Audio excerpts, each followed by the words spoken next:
আজকে হাসিনার দোসর জিএম কাদের উনি বলেন আওয়ামী লীগ আর জাতীয় পার্টি মিলে নাকি তাদের পক্ষে জনগণ 50%। এই কথা বলার সুযোগ পায় কি করে জিএম কাদেররা? এর সাথে শেখ হাসিনার এই রক্ত ঝরানো যে তার যে দুঃশাসন, যে দুঃশাসনের মধ্যে কত মায়ের কোল খালি হয়েছে, কত বোনের চোখ দিয়ে অশ্রু ঝরে পড়েছে, কত পিতা উন্মাদ হয়ে গেছে সন্তানের শোকে। এই 17 বছরের এই নির্মম শাসনকে যারা বৈধতা দিয়েছে তারা এরশাদ আর এরশাদের ভাই, এরশাদের স্ত্রী, তারা আজকে গলা বের করে উঁচু গলায় কথা বলছে কিভাবে? আরে আমরা সবাই জানি ওই ভারতের ল্যাবরেটরিতেই শেখ হাসিনার জন্ম, ওখানে জিএম কাদেরের জন্ম, ভারতের গোয়েন্দাদের ল্যাবরেটরিতেই আপনার রওশন এরশাদের জন্ম। ওরা তো ওই কথা বলবে। এখন ঘাপটি মেরে থাকলেও তারা যে কোনো মুহূর্তে সেই তাদের বিষাক্ত ফোনা ছবল দেবে।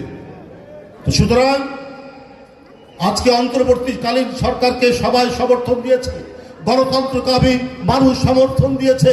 যার সন্তানকে শেখ হাসিনা গুলি করে হত্যা করেছে তার বাবা মা আত্মীয় স্বজন সবাই সমর্থন দিয়েছে। আপনাদের কাজ কি শুধুমাত্র গদির মধ্যে বসে থাকা, এসি রুমের মধ্যে বসে থাকা? আপনারা এই 4 মাসে কি করেছে আপনারা দেখাতে পারবেন? আজকে সোয়াবিন তেল কেন 185 থেকে 190 টাকা কেজি হবে? কেন এটা হবে? কেন সোয়াবিন তেল আপনি এই পাড়া মহল্লার দোকানে দেখবেন সোয়াবিন তেল পাবে না? কি করে সোয়াবিন তেল উধাও হয়ে গেল? কি করে পাওয়া যাচ্ছে না? এই জন্য কি অন্তর্বর্তীকালীন সরকারকে আজকে জনগণ তাদের রক্ত ঢেলে দিয়ে তার সন্তান যে প্রাইমারি স্কুলে পড়ে, যে কলেজে পড়ে, যে হাই স্কুলে পড়ে, যে ইউনিভার্সিটিতে পড়ে, অকাতরে জীবন দিয়ে যারা যে মুগ্ধ পানি লাগবে করে তার বুক ফাটা সেদিনের সেই তার যে সমবেদনামূলক তার যে কথা, তার আহ্বান আজও ওই ধরি কানে আসতে পড়ে, আজও তার ওই কণ্ঠ, তার কথা কানে আসতে পড়ে হৃদয় ভেঙে খান খান হয়ে যায়। আজকে তারা কবরে শায়িত, আর অন্তর্বর্তীকালীন সরকার আপনারা বসে আছেন। আপনারা দেখছেন জনগণ 1 লিটার সোয়াবিন তেল 190 টাকা কেজিতে কিনবে। নাই চিনি নাই, আটা নাই, মরিচের দাম আকাশ ছোঁয়া, পেঁয়াজের দাম আকাশ ছোঁয়া, রসুনের দাম আকাশ ছোঁয়া। কেন এই পরিস্থিতি তৈরি হচ্ছে? কেন সিন্ডিকেট পাত? এরা তো আওয়ামী লীগের লোক। যারা বাজার সিন্ডিকেট করে তারা কিভাবে আজকে বসে আছে এর মধ্যে? কেন আপনার সরকার তার অথরিটি ইম্পোজ করতে পারছে না? কি অসুবিধা? জনগণকে আপনারা সমর্থন দিচ্ছেন, আর আপনার সরকারের বিরুদ্ধে, বাংলাদেশের বিরুদ্ধে পার্শ্ববর্তী দেশে অবিরাম অপপ্রচার চলছে। আজকেও বলেছে বাংলাদেশ নাকি তুর্কি ড্রোন নিয়ে এসে সীমান্তে বসিয়েছে। ডাহা একটি মিথ্যা কথা বলল। তার কয়েকদিন আগে পশ্চিম বাংলা থেকে একটা রিপাবলিক বাংলা তারা বলে বাড়ালো যে চট্টগ্রামকে ভারতের অংশ হিসেবে দাবি করতে হবে। এত সাহস কোথা থেকে পায় তারা? ডক্টর ইউনূস সাহেবকে সবাই সম্মান করি, শ্রদ্ধা করি।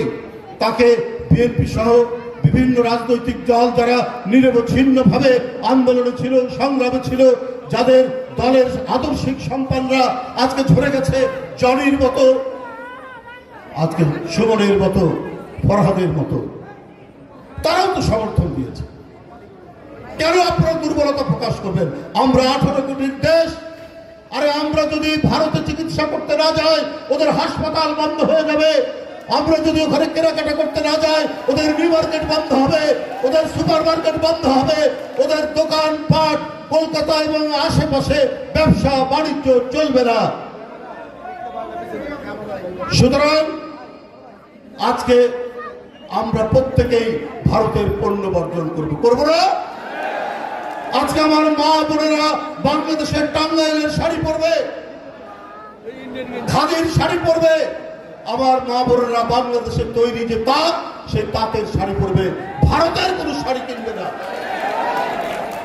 ভারতের কোনো জিনিস কিনবে না। যারা অবিরাম